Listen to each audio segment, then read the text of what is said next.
Are you listening? Damn.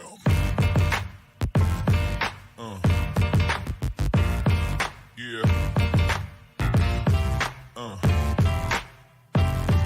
Yeah. Yeah.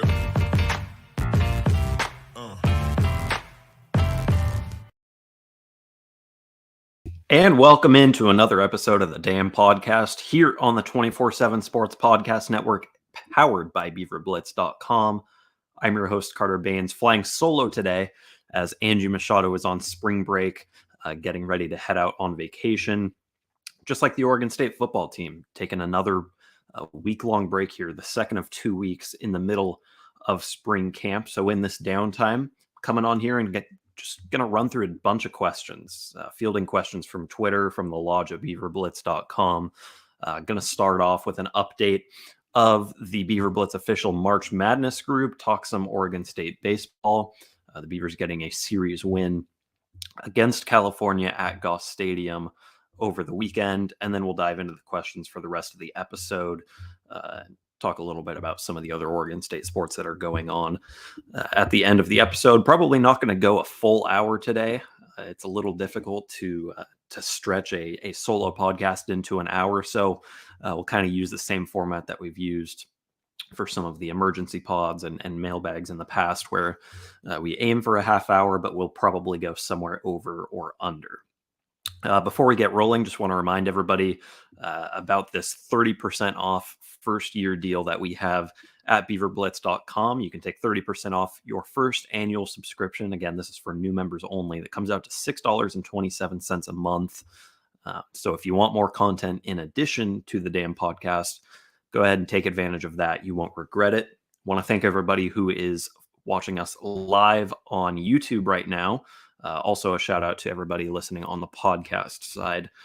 Thanks for doing so.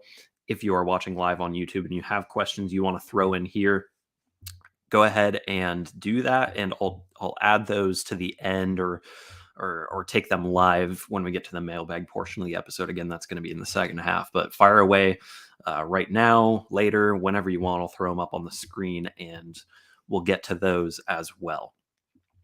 But I want to start off with an update on the BeaverBlitz official group at CBS Sports Men's Bracket Games. March Madness entering the Final Four this week. We have a 5-day layoff now with no basketball, so have to figure out what to do with my life with no basketball on for the next few days, but that's how the tournament works. We had a very exciting Elite Eight on Saturday and Sunday, and then, of course, the upsets in the Sweet 16. You get the first Elite Eight with no 1 seeds. We're going into a Final Four with no 1, 2, or 3 seeds. It's pretty incredible stuff. That's the beauty of March Madness. It can be agonizing for some, exciting for others, but certainly no shortage of storylines as we enter the Final Four on Saturday. So the BeaverBlitz official group, again, over excuse me, at CBS Sports, we had 26 brackets entered. And as we stand here with just 3 games remaining, it's me in the lead. I'm going to use this as an opportunity to brag a little bit. That's kind of the reason I've been highlighting the standings over the last 2 episodes. But yeah, I'm checking in at first right now.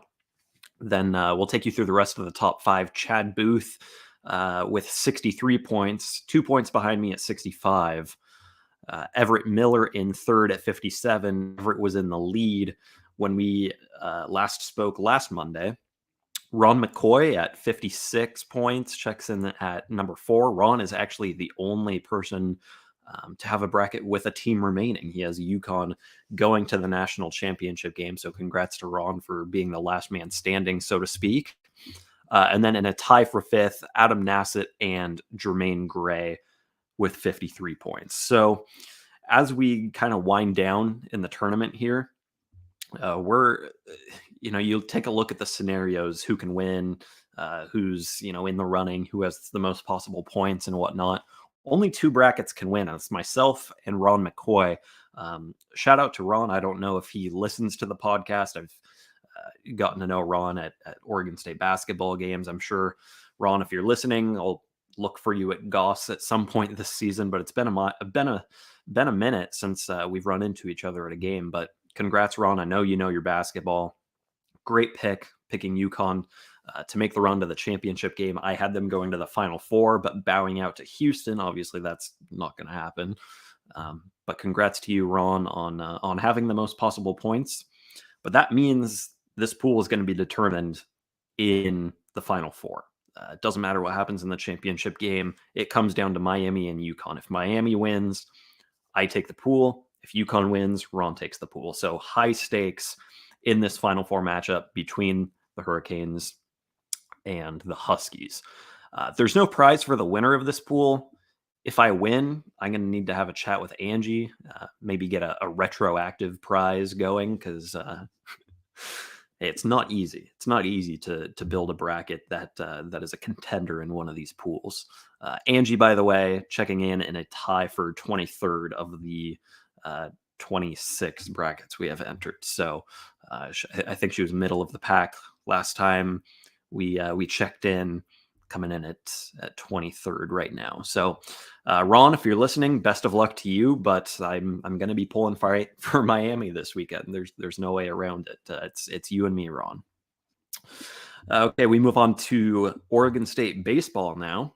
Beavers getting a series win over California in Corvallis this weekend. It was a cold, wet, windy series.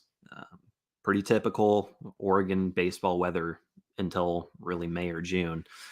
This is now 2 years in a row where we've had cold weather, snow, rain, just horrific baseball conditions. At the midway point of the season last year, I don't even think I wore shorts in a I think I was in a coat or a long sleeve shirt or something at every game last year, and it's kind of trending in that direction this year as well. I don't know if that was the reason Oregon State's offense struggled. I tend to believe that there are other issues going on with it, and it's not just a factor, or it's not just a product of the weather being awful. But Oregon State's offense did struggle in this series. The Beavers won the opener 5-3. Needed the comeback effort midway through the game to take control of that. Lost Saturday 2-1, and then came back on Sunday and won 2-1. So you're looking at 3 runs in the final 2 games for the Oregon State baseball team there against a team in California that entered the weekend in a tie with Oregon State for last in the Pac-12 standing. So obviously an opponent that you would hope to score a bunch of runs against. Pitching did exactly what you would expect against an offense like that. But the Beavers bats not waking up quite yet. Obviously, as you enter now the middle third of Pac-12 play, you hope you see some of that as the competition level ramps back up.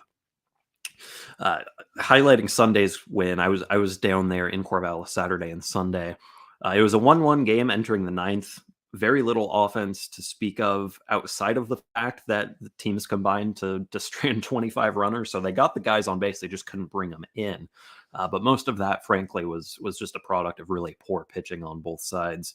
A lot of walks, a lot of hit batters.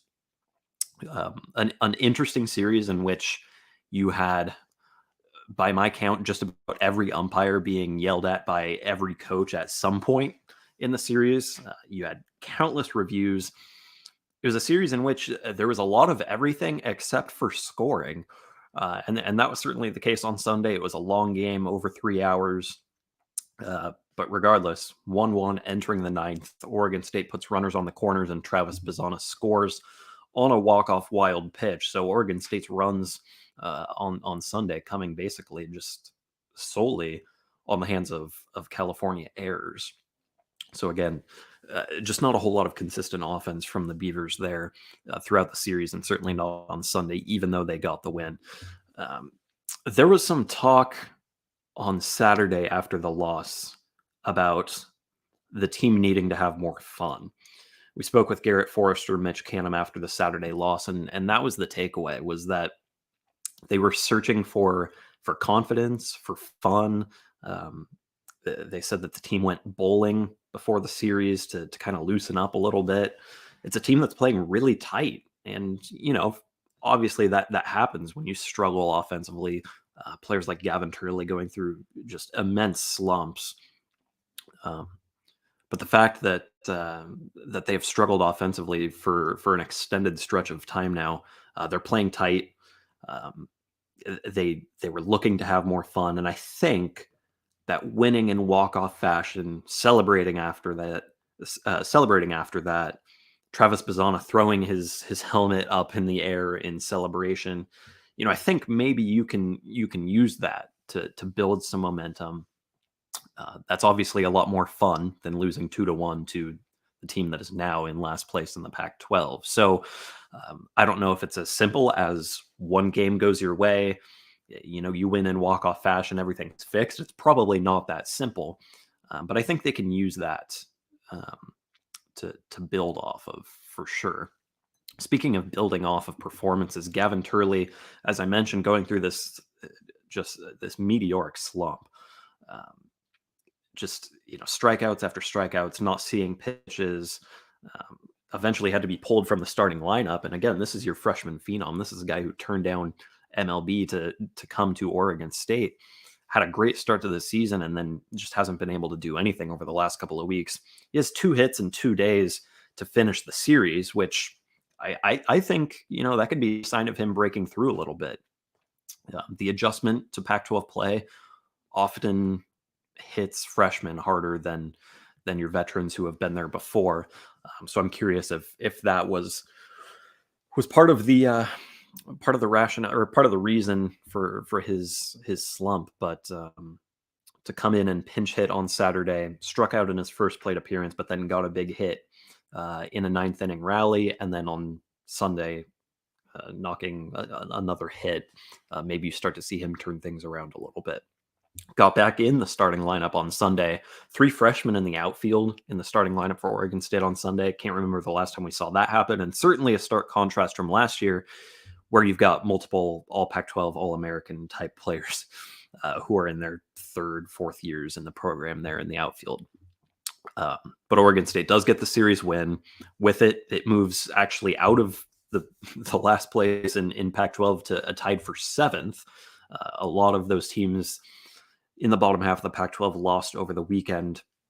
So Oregon State moves up to a tie for 7th. It's right behind Oregon, 1.5 games back. Oregon, coming off a non-conference series, has only played 6 games in Pac-12 play. Oregon State 9, 3-6 for the Beavers, 3-3 for the Ducks. So that's kind of where your top and bottom half of the Pac-12 stand right now. There's kind of that break between Oregon State and Oregon. 3 games difference in the loss column there. Let's take a quick break and we'll come back and answer some questions in the mailbag.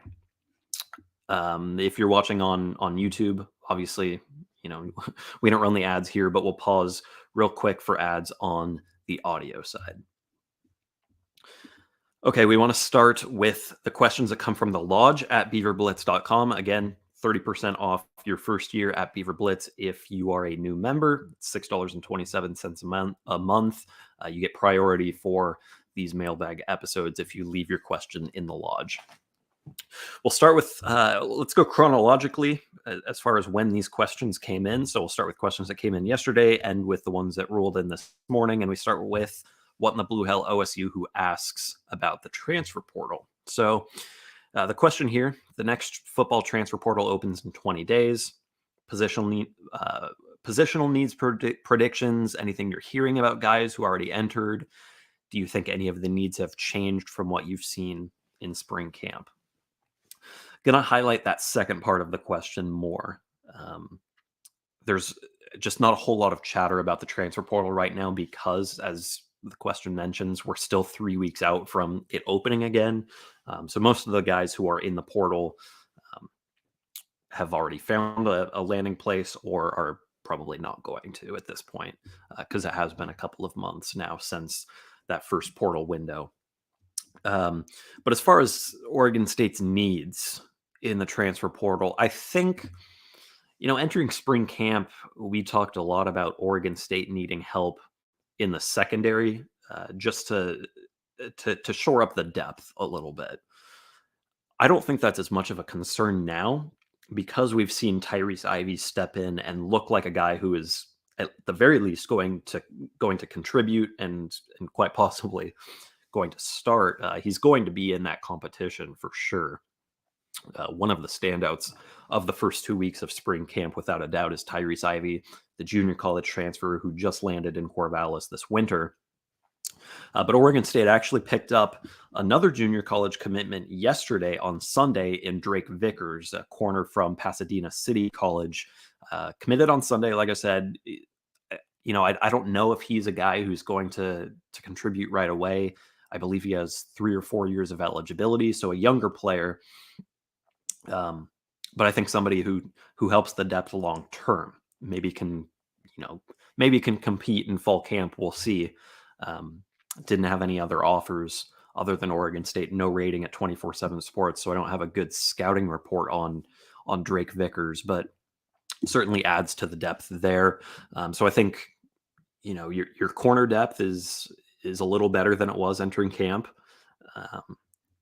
Safeties I think will be fine, especially if Alton Julian returns to full strength, which it looks like he's still on pace to do. So I think with that position mostly taken care of now, you could still look for a transfer to come in there, but it's not as much of a need. The other position that we highlighted too was the wide receiver position, and it's another example of, I think, what we've seen in spring camp so far, maybe suggesting that Oregon State will be fine there.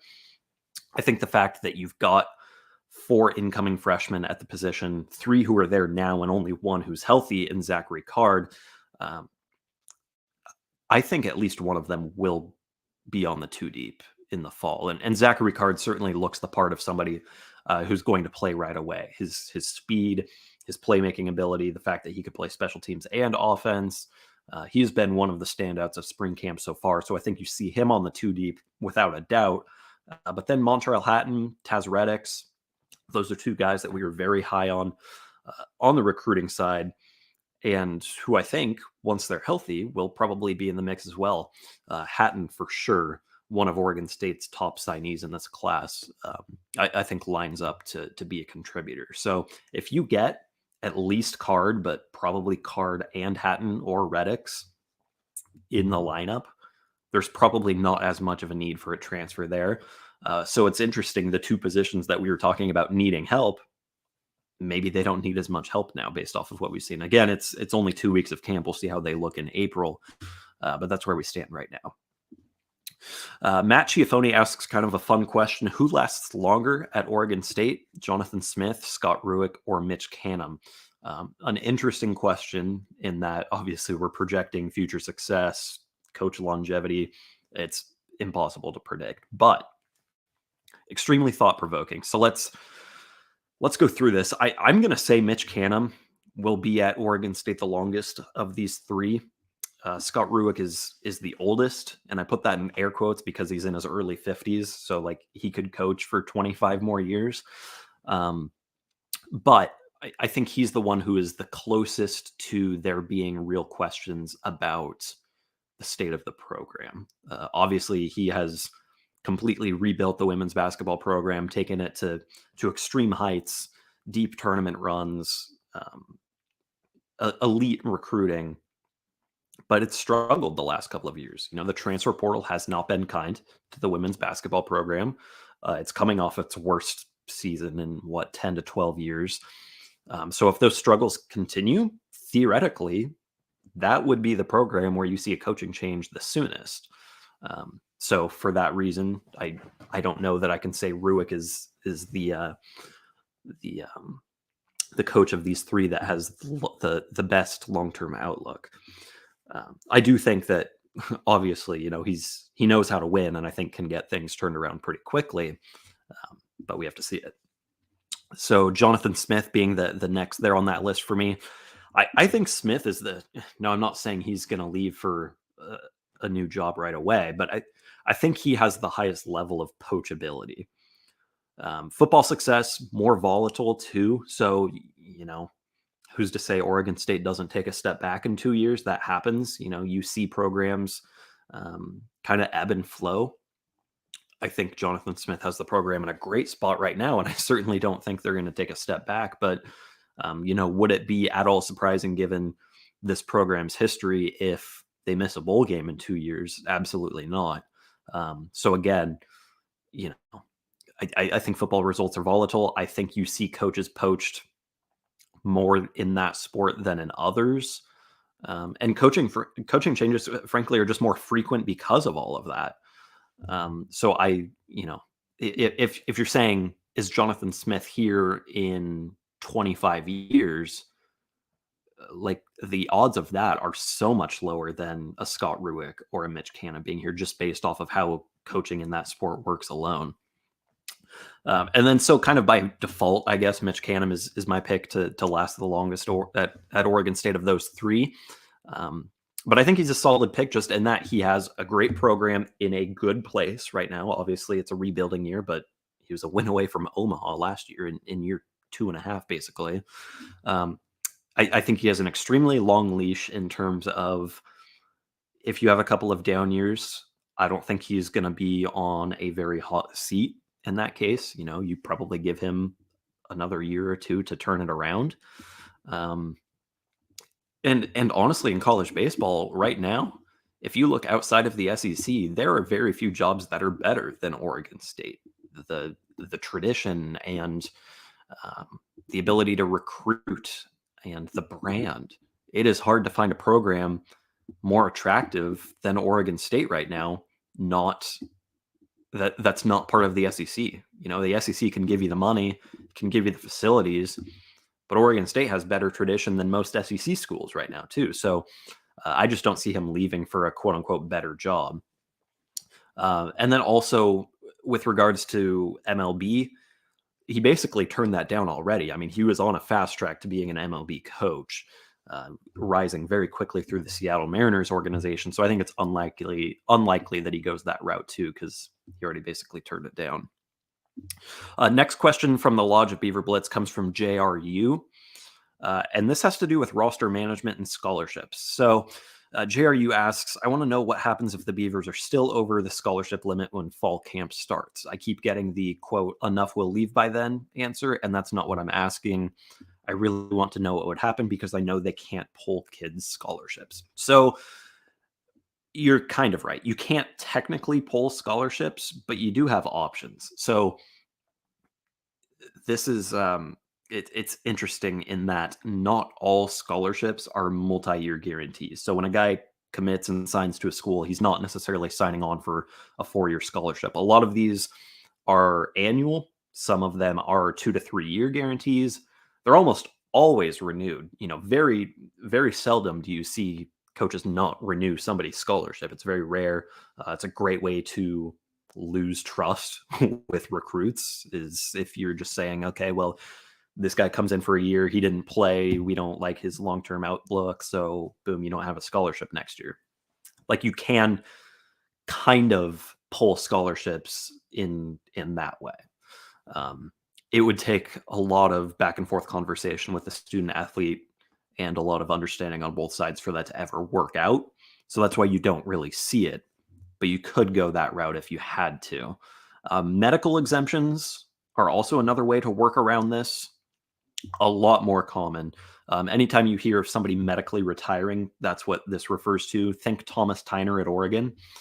Basically just allows a student athlete to receive financial aid while freeing up one of the program's scholarships. So oftentimes you see an athletic scholarship kind of translate into an academic scholarship. Most of the time, this is going to require somebody sustaining a serious injury or having a pattern of injuries. But I'm sure you could point to at least a couple guys on any given roster that would qualify for this any given year. And then the last option, you can't force somebody to transfer from your program, but you could strongly urge them to do that.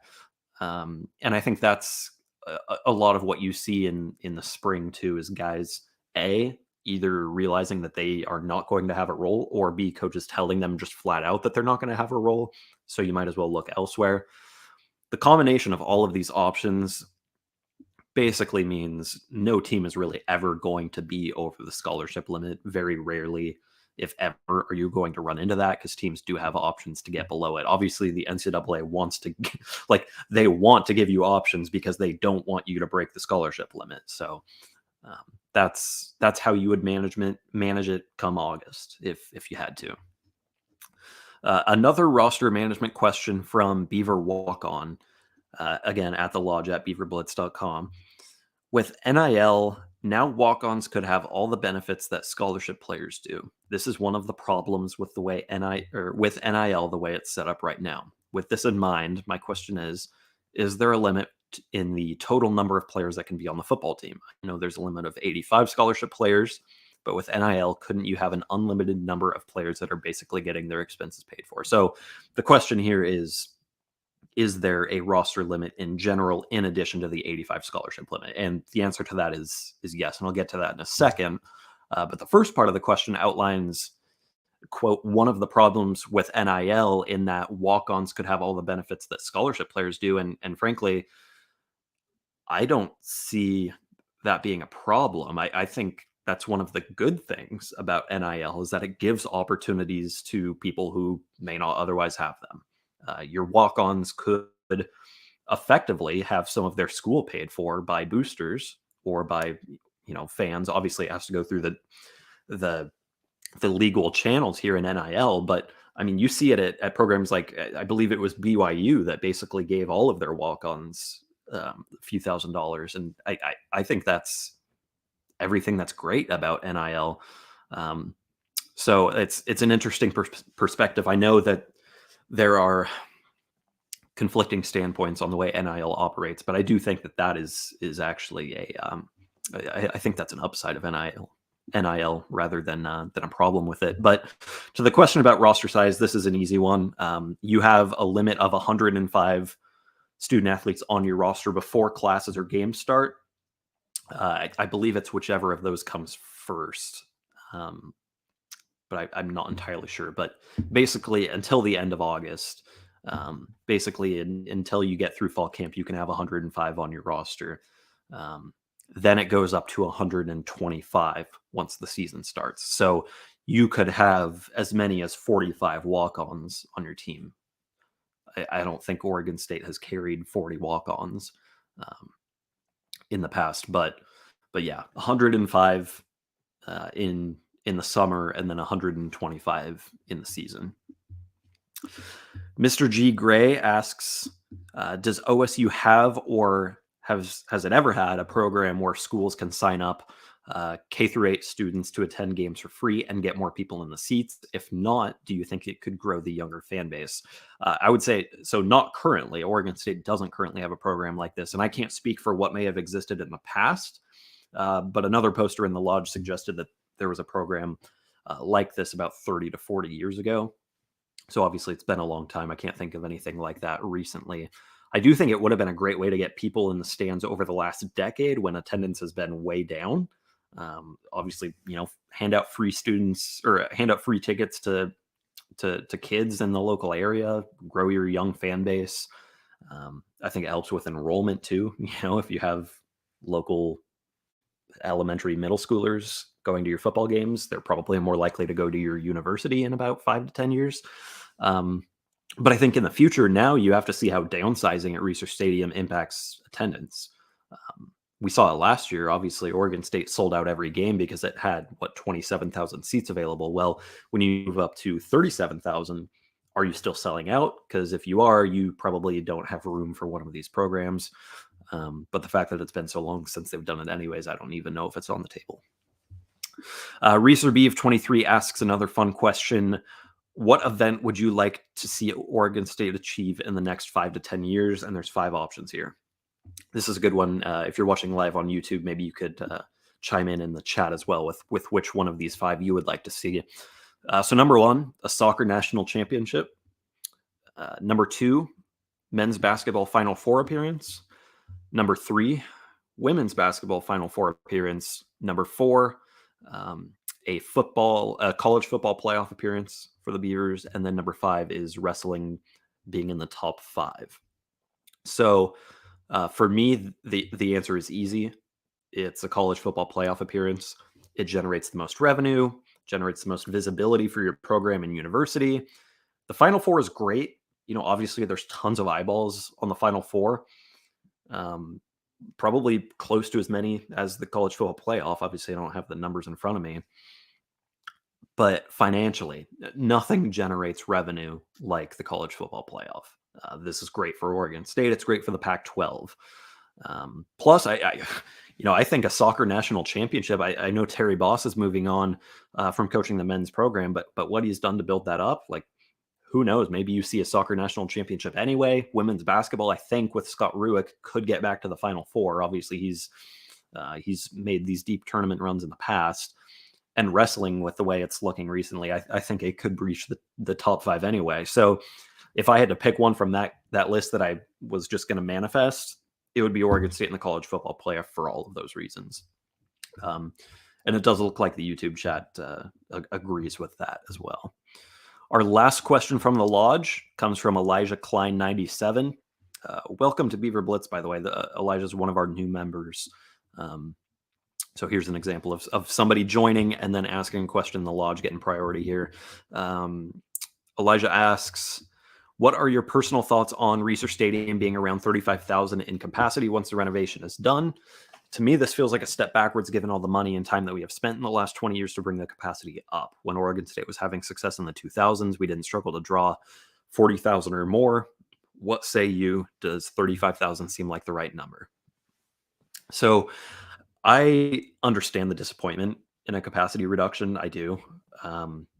For so long, we saw stadiums expanding and programs trying to get more fans in the stands. And they're not telling people don't come to the games. They're not trying to get less people, fewer people in the stands.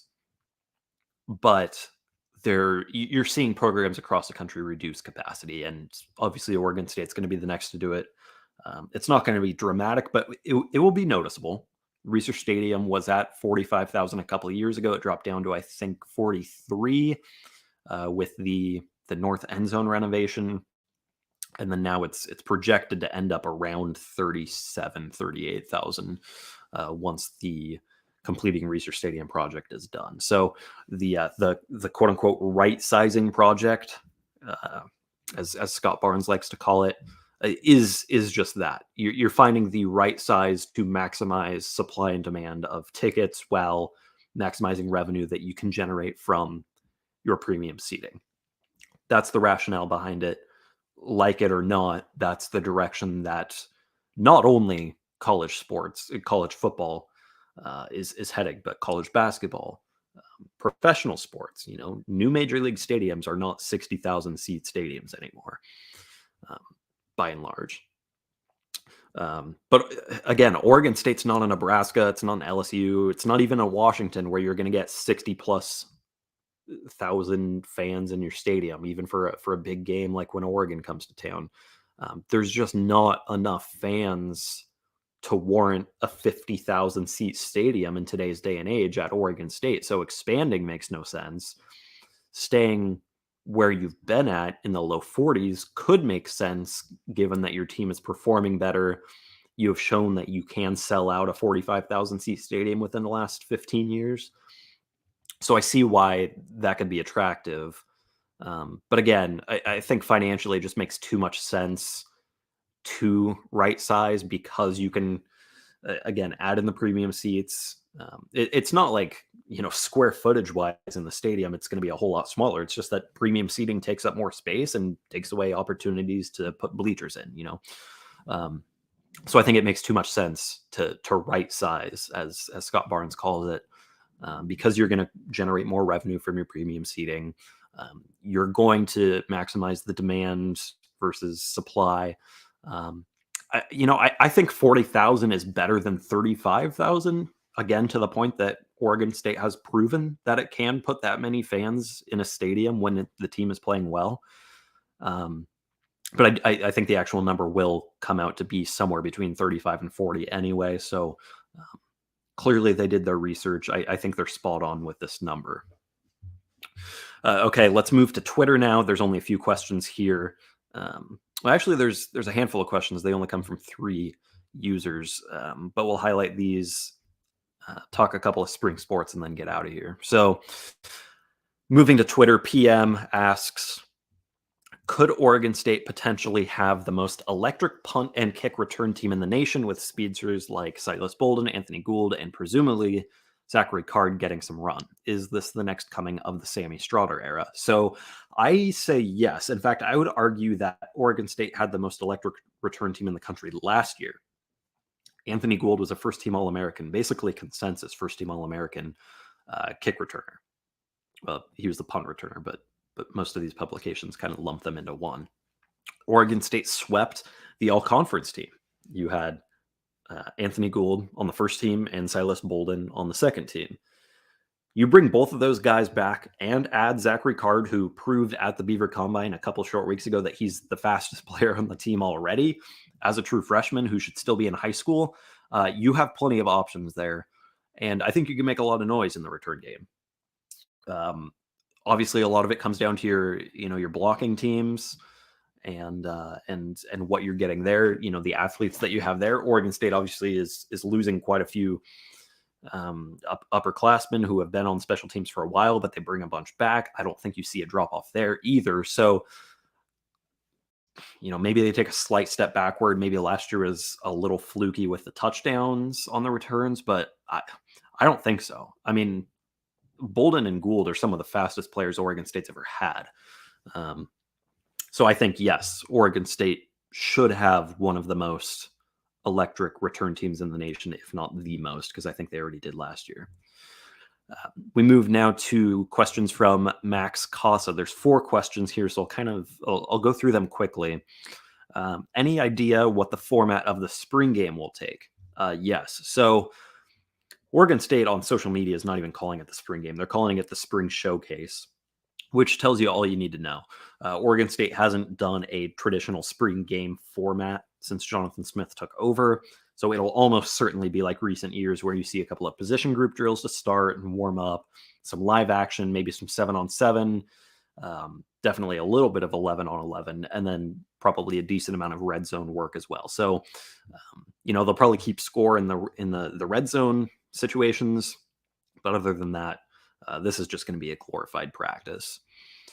Who do you predict will be the star of the spring football game? So last year it was Silas Bolden. He had the 2 touchdowns.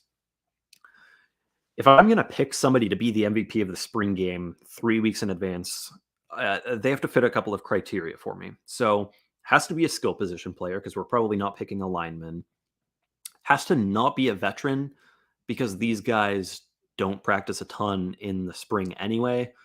Like Damian Martinez is probably not going to be the spring game MVP just because I don't think he's going to run as much as some of the other guys.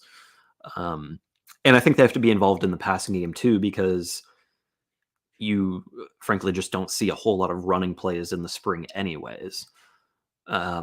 So really the only one that fits all of these categories in my mind right now is Zachary Card, who I just highlighted as the fastest player on the team.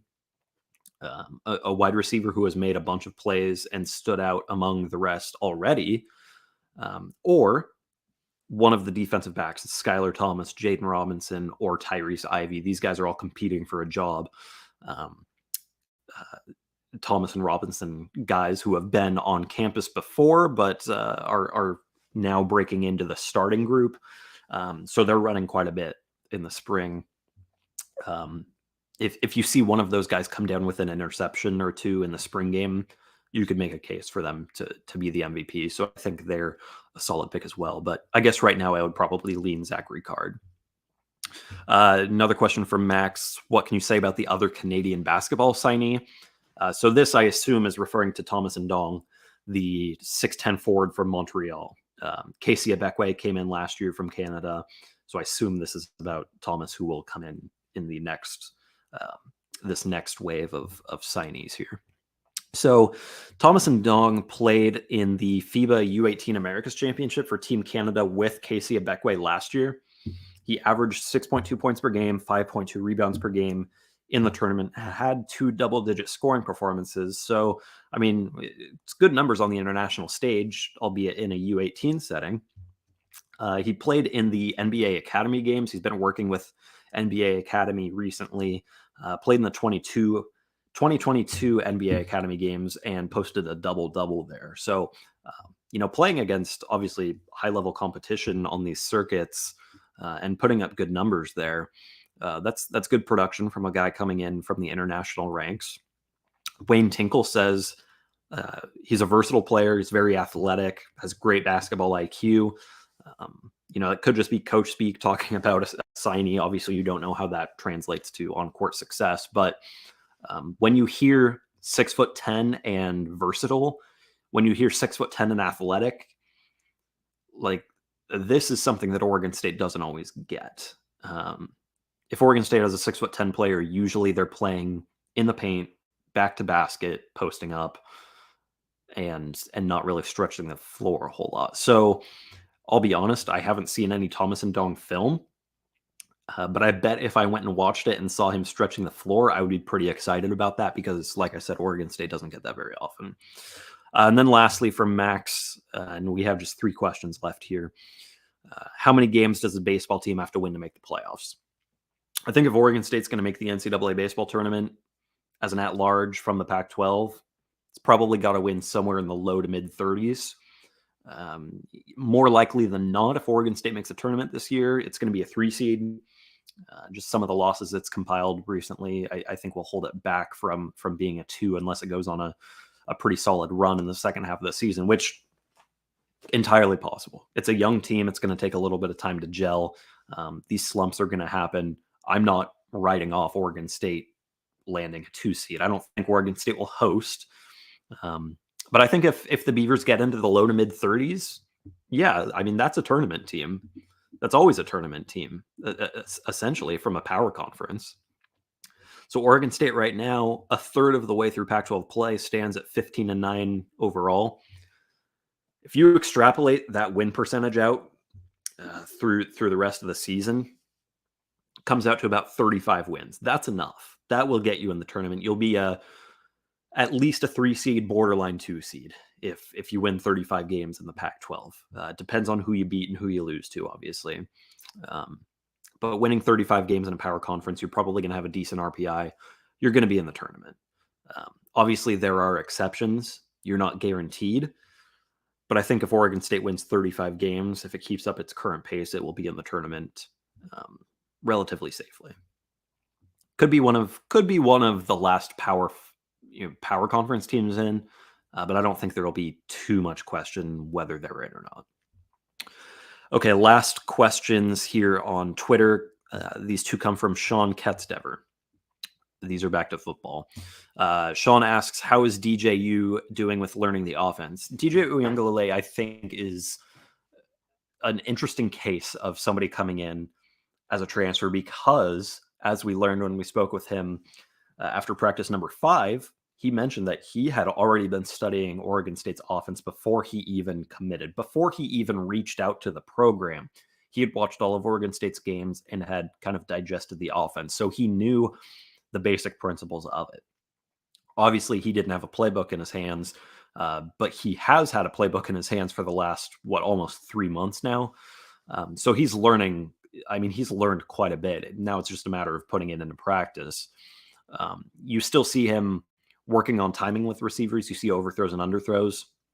That's going to come with more time with the guys in controlled practice settings. But I think the summer months are going to be huge, both for DJ and for Aiden Childs, in taking the next step from, okay, I'm introducing myself into the offense to, okay, now I'm comfortable with it. Sometimes it can take a little bit longer for quarterbacks just because they have so much more that they have on their plate. But DJ is a guy who has been a medium to high level starter at one of the national powerhouses in the country for multiple years. I have no doubt that he will pick up the offense very quickly over the next couple of months.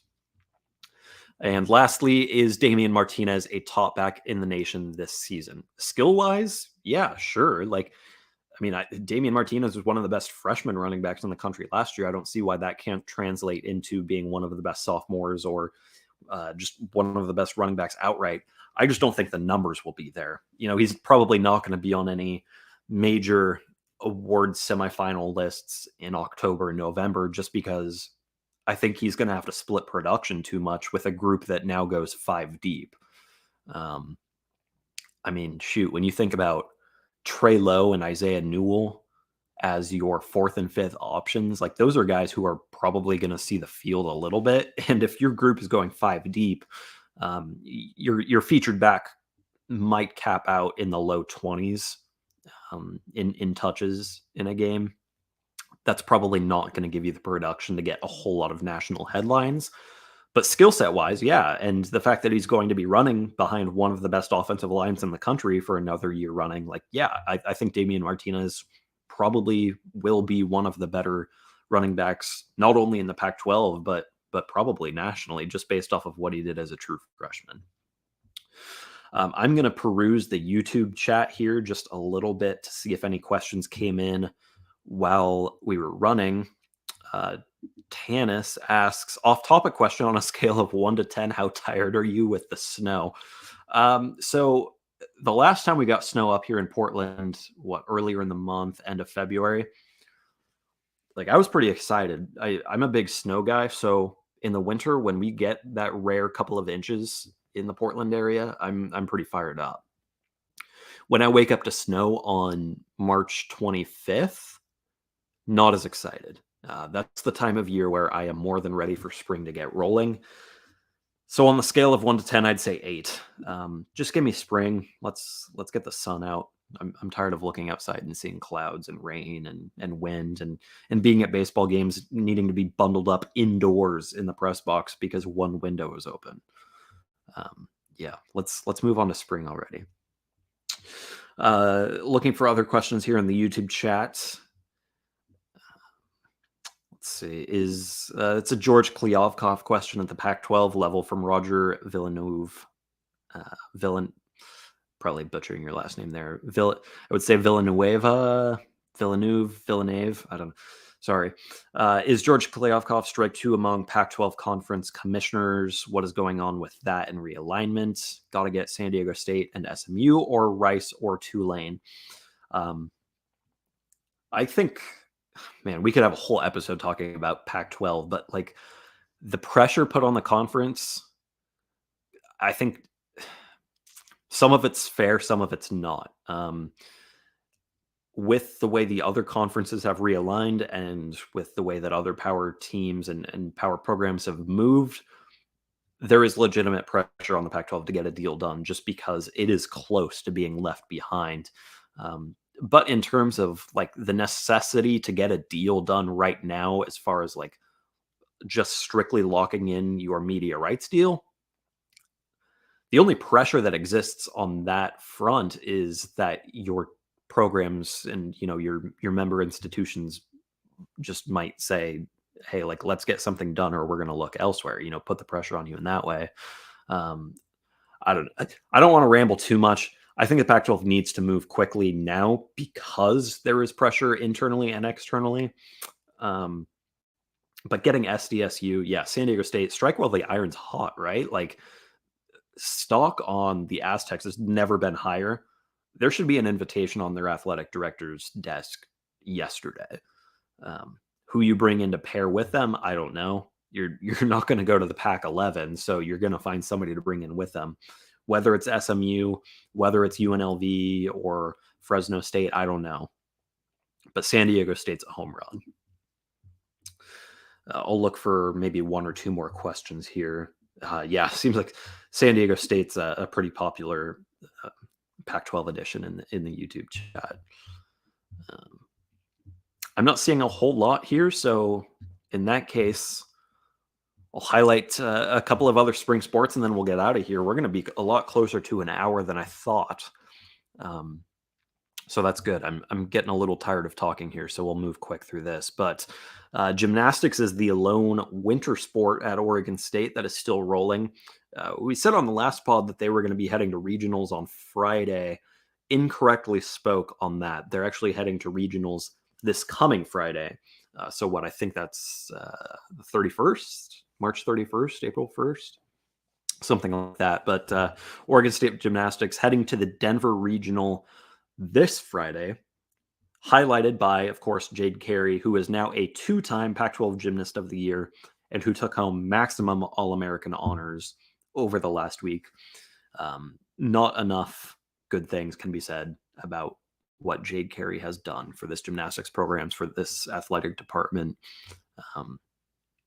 We hope to see Jade have immense success at regionals and to take Oregon State to the promised land in the NCAA postseason.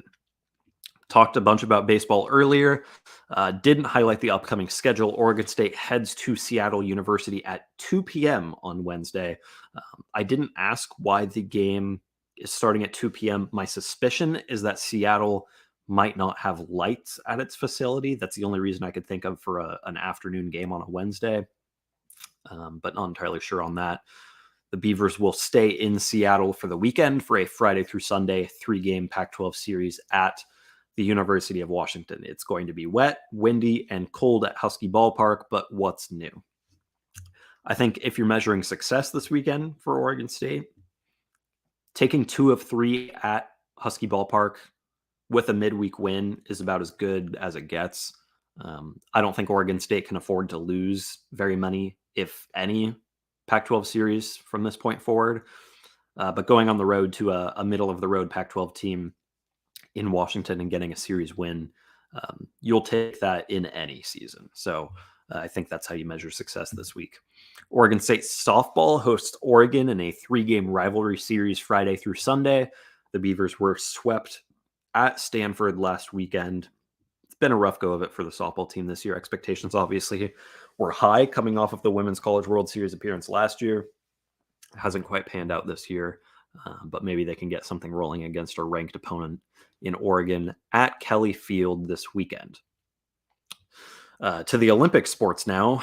Women's outdoor track and field season started last week. We highlighted their success in the first meet of the season.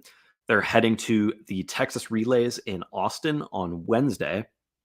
And they're coming off another very strong showing last weekend. They took multiple first-place finishes, 13 top 3 finishes last week at the Willamette Invitational. Rowing is back in action on the men's and women's side. Their spring seasons got underway over the weekend. The men's team won all 4 races at Gonzaga in a duel there in Central Washington. Men's rowing, again, back in action. They head to Stanford this weekend. Women's rowing hosted, I believe it was 4 universities at Dexter Lake down near Eugene over the weekend, won 4 of 5 races there. And the women have an exhibition at Sacramento State on Saturday. Lastly, golf. Men's golf is at the Duck Invitational today on Monday, March 27th, and tomorrow. Women's golf returns to action next week at the Silverado Showdown in Napa, California. That is your whip around of Oregon State spring sports on Monday, March 27th. Students are enjoying spring break. If you're a student, you're listening. Hope your finals went well. Gear up for spring term. It's the best time of year at Oregon State. I guess football season might contend for that too. But as far as that good weather coming in, everything's in bloom on campus. It's a great time to be in Corvallis. That's going to do it for us here on this the spring break mailbag episode of the damn podcast. We got pretty close to an hour, so shout out to my vocal cords for holding on through it. I think this is just about the longest I've gone solo, but we'll get Angie in here before too long. She's on a much needed break for spring break, but we hope you'll join us when she comes back. Until then, you can follow me on Twitter at Carter Bahns, and we'll talk to you when Angie gets back from spring break for another episode of the damn podcast.